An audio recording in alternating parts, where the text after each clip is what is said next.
Dans sa chèvrerie, Céline élève une race caprine au look très particulier.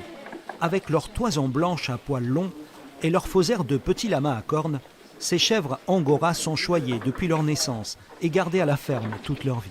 On est très proche de ces animaux, surtout que je les garde tous les jours.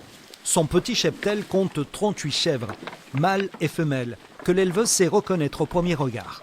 Les mâles ont des cornes beaucoup plus épaisses à la base. Là, vous avez un mâle, par exemple. Les femelles, elles, ont des cornes plus fines. Tous logés à la même enseigne pour produire le mohair, la laine de leur toison. Des animaux tondus 2 fois à long, de la même façon, mais qui sont classés différemment, car seules les femelles seront éligibles à l'aide caprine. Si on prenait en compte mes mâles castrés, qui représentent 14 animaux de plus, j'aurais droit à cette aide. Et depuis 10 ans, depuis que je suis installée, je ne peux pas prétendre à cette aide parce que je n'atteins jamais cet effectif. Une aide d'un peu plus de 14 € par tête.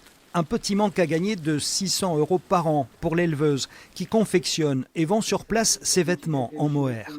Ça, c'est ce qu'on obtient après la tonte. Donc, je produis jusqu'à 120 kg par an de toison brute que j'envoie à une coopérative qui est dans le Tarn et qui se charge de faire travailler des artisans qui vont réaliser ce fil teint que je vais utiliser pour faire mes créations. Comme Céline, ils sont plus de 200 en France engagés dans cette filière textile non reconnue comme produit agricole, une lacune dénoncée par les éleveurs. Ces aides sont basées sur la production de viande et la production laitière. Nous, la filière mohair, on est essentiellement tourné vers la laine. On est les seuls éleveurs français à vendre un produit fini avec un taux de TVA à 20%. Donc ça montre bien le manque de reconnaissance du produit de la laine et du mohair comme produit agricole.